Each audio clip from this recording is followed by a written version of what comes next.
Welcome to Phoenix and Flame, pushing through and transforming even when you feel like a pile of ash. This podcast is not intended for use as psychotherapy. If you feel you are in crisis, please call 911 or contact your local crisis hotline. So welcome to Phoenix and Flame, or welcome back if you are a returning listener. Today is going to be a little different. I said in a prior podcast episode that I was going to be starting a series of interviews that I've decided to call You're Not Alone. And that's because I found myself in several conversations with people over time where they were sharing something really kind of awful that they were going through, but they just felt isolated.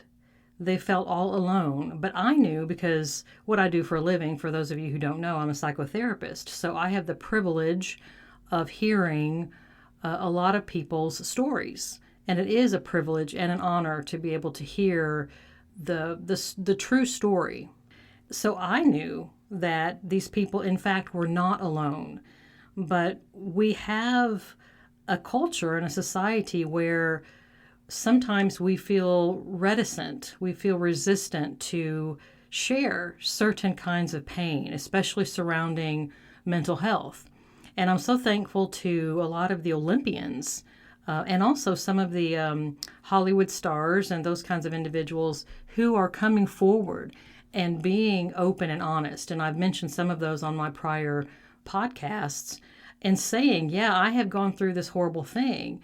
And I'm so glad they're doing that so that we do have an opportunity to know that we're not the only one. And that makes us feel supported and encouraged that if someone else has gone through it, if they've made it through it, then maybe I can too. And so that was my first motivation for starting this interview series, just so that all of us can know that we're not alone, that whatever you're going through, you're not alone. Another reason why I wanted to do this series is because I would like for people who have gone through all different kinds of things to have an opportunity to tell their story so that other people who might not know individuals like this can get to know them as a person, that the judging would decrease, that instead of viewing someone from afar and having these ideas of what somebody may or may not be like, that you have an opportunity to listen to an individual, find out, you know what, we're pretty much all the same. We pretty much all want to be loved and accepted and cared for and appreciated, and we want to belong. I think sometimes, especially when it comes to diversity, sometimes we listen to people and there's some judging that happens. And I'm not a big fan of judging. And for those who have listened to my prior podcasts, you understand that. And I think these interviews would possibly help people to hear an individual's story and get to know who they are as a person, and not just because of some symptoms they have or some behavioral patterns that they may have, that you would get to know them as a person. And that hopefully will decrease judgment because you'll see them as a person, not as a behavior pattern. And the last thing, the last reason why I wanted to do this interview series is because sometimes we don't know how to respond to people when they say certain things to us. And my guest today, I'll introduce her here in a few minutes. She had shared something with me, and I've had other people share with me as well, that when you, like if somebody were to say, for example, my husband died, then someone might say, oh my gosh, what did he die of? Did he, was it cancer? Or if you were to say it was cancer, then they might say, oh goodness, what kind of cancer was it? And, how long did he have it? And all that kind of thing. But if you were to say, my husband shot himself, or my husband committed suicide, then you're frequently met with silence, and it's hurtful. but we don't know what to say. And so that is my third reason for doing these interviews, is so that maybe if we're that person one time, when someone comes up to us and says something, that maybe through these interviews and hearing the stories, they would be able to share, the guests would be able to share with us some helpful things that we can do and respond back to be supportive, and not leave them standing there in silence while, awkwardness is all around and nobody knows what to say, because that doesn't feel good to either person. And so I'm really hoping to open up dialogue about some really hard topics. And as always, and I'll mention this at the end of the episode, if anyone has any questions or comments or has any ideas of future interviews, you can go to my website, which is just phoenixandflame.com, and there's a contact me page there, and you can leave me messages there.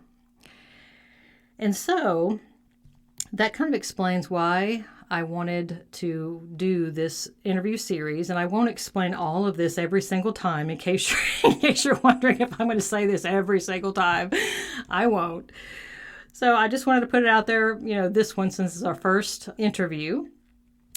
So my guest is Erika Santucci. She is a good friend and a neighbor of mine. And full disclosure, we both kind of have been fighting nerves a little bit.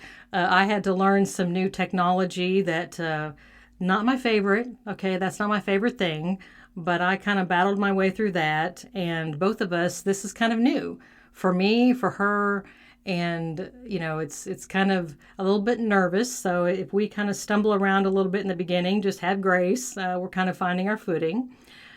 But I wanted to introduce Erika to you, and she's just a lovely, lovely person, and she's been so kind and gracious to come and join me on the podcast. And she has a story that I think is worth telling and worth listening to.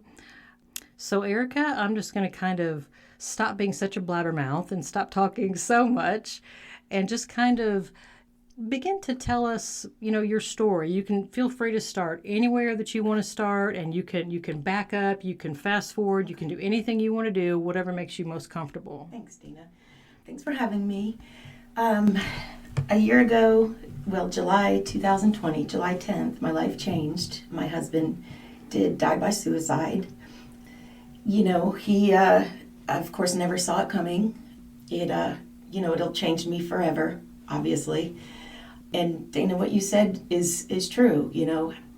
Hey, how did your husband die? They're expecting me to say, cancer, whatever. And I say he died by suicide, and the conversation stops. And it is true, and I would never know what to say, and I did feel alone until I'm doing a lot of studying about it. I still have so many questions on why he did it. But those are just answers we'll never have. It is true mental illness, and it's real. It's not talked about enough. We need to keep the conversation going. It's been a little over a year, so it's getting easier for me to talk about. But it stings, it hurts, because it's just not a natural way to die. And, like I said, I'll never be the person I was. I rely on God to mold me to be the person He needs me to be now, and stay as strong as I can every day for my boys, and keep talking about it. Yeah, absolutely. I'm thinking there might be some listeners out there that might be in a relationship with someone, and they may be concerned that might be on their loved one's mind. Do you feel comfortable sharing anything that kind of led up to the suicide? Any kind of words of wisdom? And sometimes we don't have words of wisdom. It's just your experience. Yeah, it's my story. Rob and I were married 19 years, together 22. And it was the past, I would say 2 to 3 years before he passed, he just started changing. Getting more jealous, just some, controlling, angry. He just wasn't the person I met. He wasn't my husband. That I couldn't figure it out. I would react and I would get angry at him, not knowing this whole mental illness thing. I didn't even know about it. He just did things that were out of the ordinary. So the boys and I went through 2 to 3 years of a lot of stress, staying at hotels because I just didn't, I felt we were in this house with somebody I didn't know and I didn't feel safe. Mm-hmm. But of course it wasn't my husband. Right. So it was the last couple days before he took his life that I took the boys out of the house. I felt we were in danger, even though I knew in my heart he would never do anything to us. Right. And so I stayed away. And by the third day, I started thinking about coming home, but he was being very threatening to us. And so I just kind of backed away and just didn't respond to his texts, which is something I have to live with, the guilt for the rest of my life. When he didn't call that morning, I knew something was wrong, and I had just this gut feeling something wasn't right. So I raced home, and that's when we found him. It changes your life forever. I mean, you say, why didn't I say I love you before we hung up? Because I was angry at him. Or, you don't know someone's gonna just end their life that day and just leave us like that. But now I know it's just he was sick. He was sick. The boys and I have, even though we miss him so much, there's also a peaceful feeling because I know he was so sick. He's in a better place, and we are too, because now I can live not in fear, So it's just, you got to see it, and I didn't. I hate myself for that, but how would I have known? And I am finally coming to grips with, I would have never known. But somebody who sees these little things, somebody, if you say, gosh, that's not him, why is he acting like that? Take it serious, We brought him to doctors, it just wasn't the right ones, Yeah, and that was something I was going to ask you about, because that's something I hear people talk about, sometimes in my practice.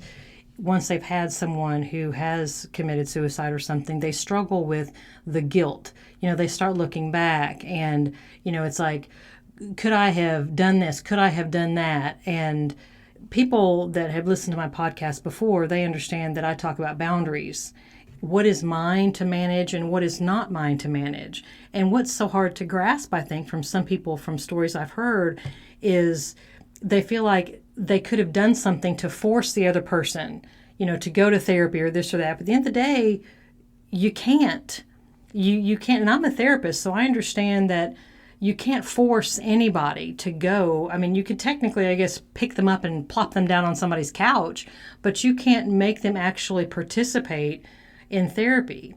I'm just kind of wondering for you, when you were going through the different phases, or if you kind of even looking back, if you can acknowledge different phases that you sort of went through, whether it was kind of guilt, blaming yourself, woulda, shoulda, coulda, and then kind of coming more toward a healing place. Yes. Oh yeah, there's so many phases, but it's not linear.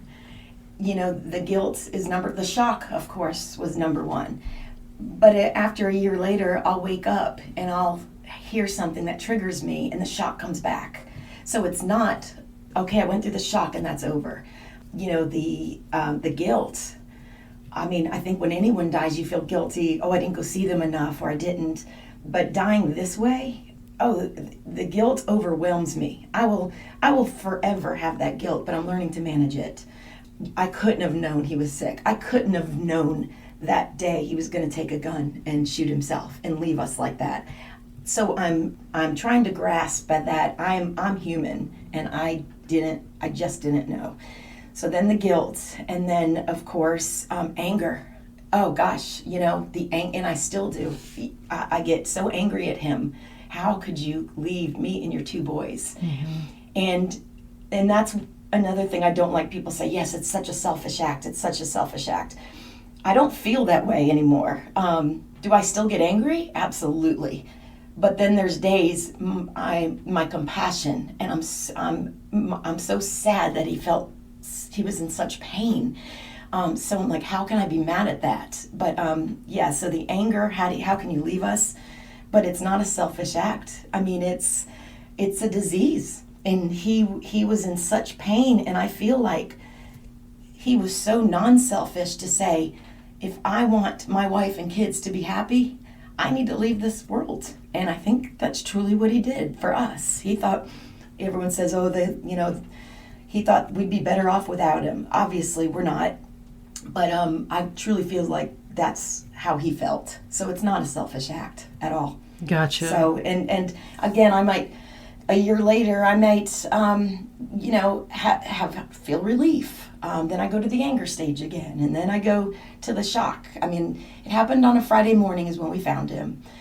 That morning, I remember dropping to my knees and thinking I was in my own universe, but hearing the garbage trucks, the beeping sounds, and it was like, I remember looking up going, they're still working. Like, my whole world has changed, and they're still working. And like nothing happened. Like nothing happened. Yeah.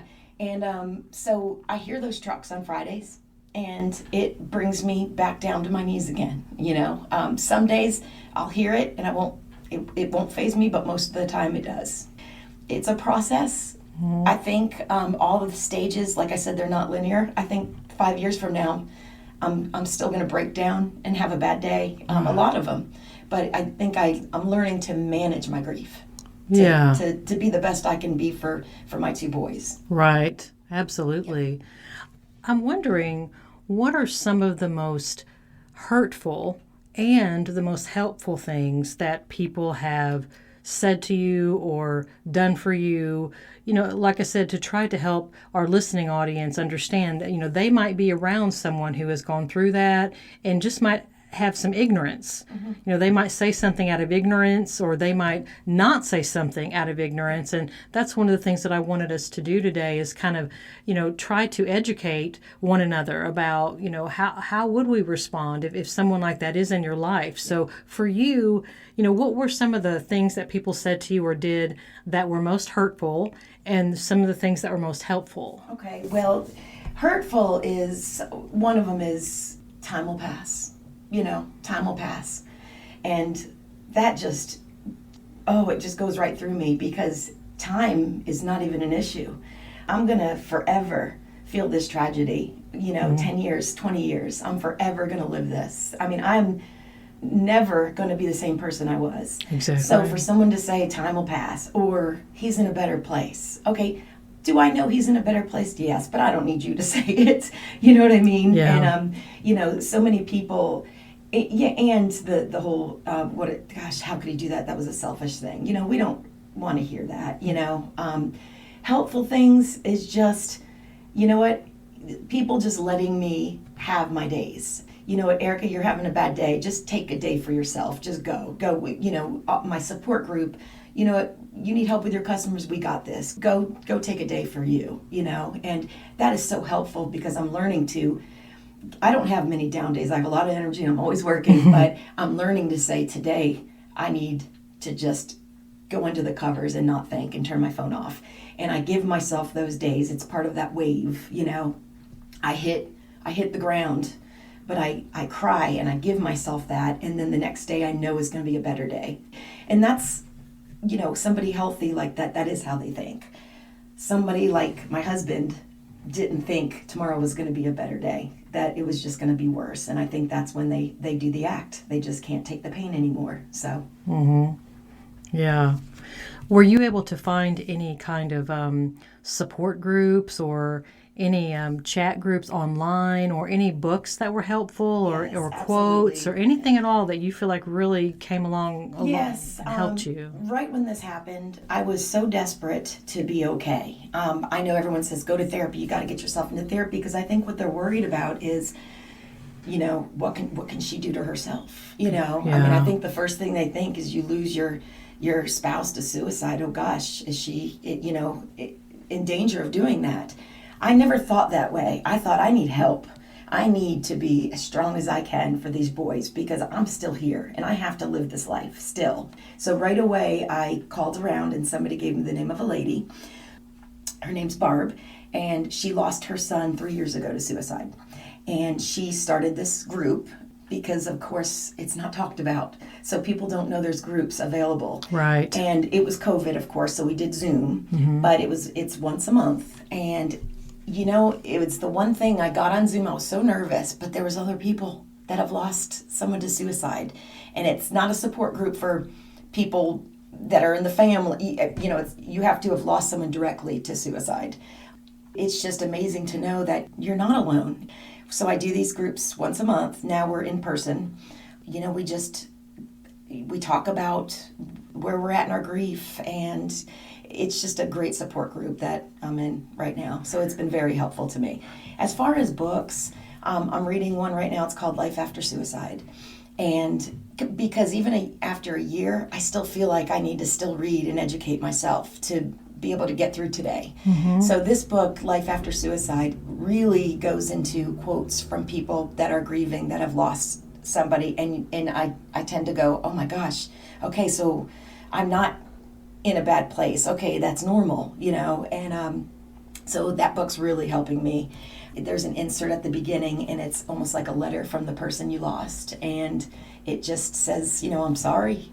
I tried to get help. I tried to reach out, but I just didn't know what to do. And that has really gave me some peace, as if it's him talking to me, that there was nothing that I could have done. So, and that's what these books help you with is, the act of suicide, it's preventable, but because it's not talked about, there was nothing I could have done, nothing. And that's huge because there's that knowledge, because the people that I've talked to that have gone through this, that just hangs there and lingers there. If I had just seen this, if I had just noticed that, if I had just made this comment, if I just hadn't have brought this up, or if I just shut up about that, then everything would have been fine. Then he or she wouldn't have, committed suicide. And it's just not, you can't blame yourself. It's just each person is going to be making their own choices. Right. And I still blame myself for so much, but we're human and we're gonna, But the act of what he did, I think I was in the right place. I went with my instincts. I'll still forever feel guilty that I wasn't there for him and that he was going through so much pain by himself, and that sadness to me comes up quite a bit where I picture him alone and dying alone. And that's hard to deal with. Yes. Yeah, it is. Because I should have known.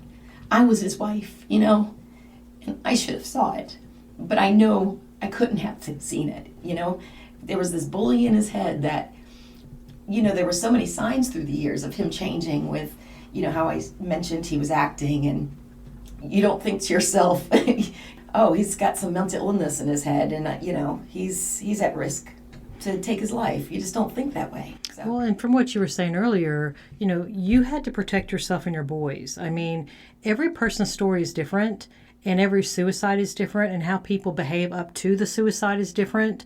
Some people, the loved ones are just blown away. They had absolutely no clue. And then there's another situation, similar to yours, where, his behavior was really kind of skidding sideways, pretty hardcore for a while. And you really, from what you're mentioning earlier, you had to put, things in place to protect yourself and your boys. There was just no other choice at the time. And understanding it was mental illness, well, that's okay, but the behavior is still the behavior.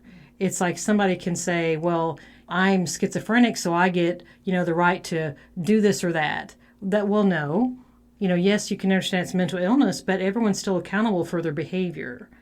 And you had to make the choices that you made. Yes. There's really no other... Right, and you always talk about boundaries in your podcast, and that's the truth. I can only take responsibility for my own actions.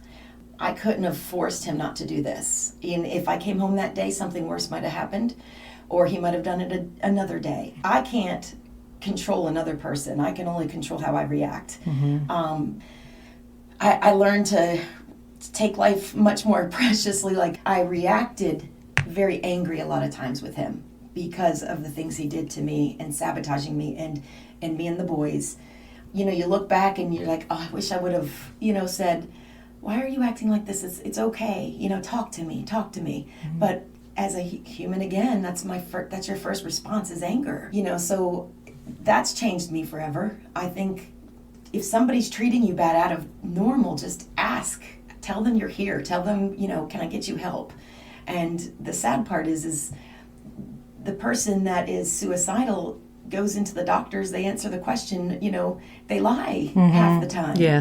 And that's a whole nother issue. If they just knew, like, if you're feeling this way, tell somebody, because it is preventable, and somebody can get you the right help.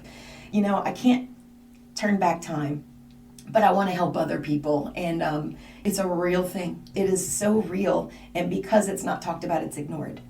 And that's exactly right. Yeah. That's the point of these interviews and that kind of thing. And we were talking about kind of like reaching out to people whose loved ones have committed suicide, but I heard something in the comment that you just made. It's like, if someone's listening and they're the ones that are on the cusp of possibly committing suicide, what is something that you might want to share with them if they're listening? if they're thinking about it, Yes. just talk about it. Don't think that you're not right or you're weird or something's wrong with you. It's a sickness. To me, it is like cancer. It's a cancer in your heart. It's like your head, and just reach out. There is help out there. I mean, there's people that specialize in this, and whether it's getting on some kind of medication or something, it's just tell the people that are closest to you what's in your head, and hopefully by talking about it, the people you tell will take it seriously. Okay, I didn't know. My husband could have said, Erika, I am mentally ill. And I don't know if I would have taken it serious, because I didn't know, what do you mean mentally ill? Now I will forever take it serious if someone comes to me and said, I'm just feeling really sad. Talk about it. Mm-hmm. So. Yeah. And really, I've talked about getting into therapy before in several of my episodes, and it's just like, talk about it. You can say, I think I have some mental illness going on. Get into somebody. Call, find a therapist. A psychiatrist would be the one to do medication, or your family physician. But, find a therapist and talk it out. Just give yourself some time. Maybe say, okay, I'm not going to kill myself today. Are you willing to put it off for at least like a month?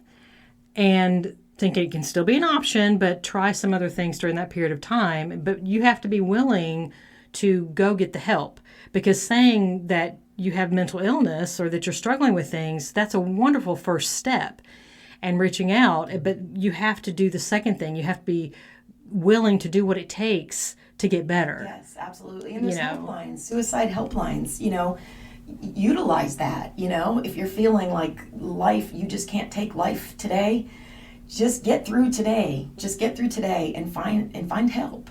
Rob just didn't have a chance, but someone else can. So. Yeah. Well, and I'm going to make sure that in the notes, in the show notes, I will get some information from you, like whatever, books. You had mentioned a book earlier, and I'll put that in the show notes. And there's some other things I've got in my emails that have shown up, interestingly enough, as we were getting ready to try to do this interview about suicide prevention and that kind of thing. So we can have some concrete books and numbers and things like that people can scroll down and read in the show notes and that kind of thing. So before we wrap up, I was just kind of wondering if there's any kind of last thoughts or feelings or any kind of understandings that you would like to convey to the listening audience, understanding that someone listening might be someone that's considering suicide. It might be someone whose loved one has just committed suicide. It could be someone who doesn't know how to respond in a situation. They're trying to be supportive and loving, but just don't know how. And you've addressed a lot of those issues today. I was just wondering if you had any last bits of help. Yeah, I do, and this is very true in my heart. It's, if you're thinking about ending your life ends. But the people that are survivors are the ones that have to live. And I have to go through this pain every single day. Rob's in a good place, but I have to live through this pain. Think about the people you're leaving behind. Your life, you might not be able to take it, but my gosh, there's so many other people that care and love you that are going to be hurt for the rest of their life. That's a big thing. But also, thank God I have the strength of God in my life, because He's my rock and I know I can get through. He's given me so much strength that I didn't even know I had. He's got me on, whatever journey he wants me to be on right now. There's a reason this happened to me. It's awful. It's tragic. But instead of getting mad at God when it happened, I said, God, tell me what you want me to do with this. What am I supposed to do with this? Life doesn't end here. So thank God, by God's grace, that I get through every day. And I'm very grateful that I had true love, for 20 years. And I don't feel like a victim here. I feel very blessed because some people go a lifetime and not have that. And I did. And I loved him very much and never stopped loving him. It just got hard to deal with when he got sick. So, I'll leave it at that.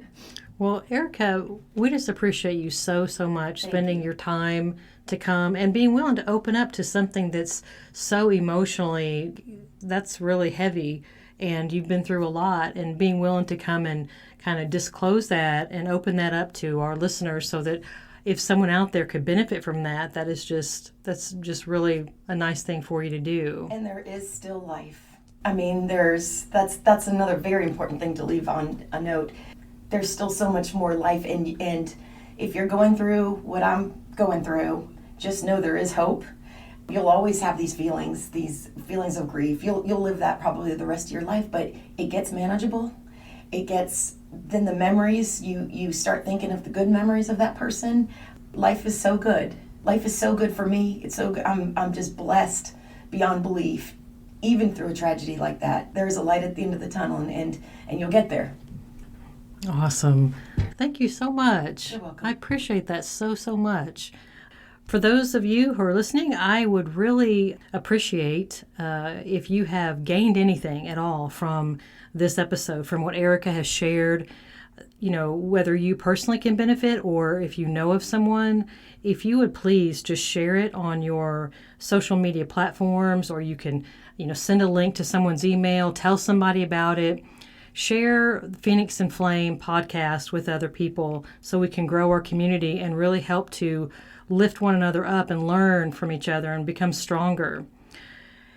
And I appreciate your time. And this is Dana and Erika on Phoenix and Flame.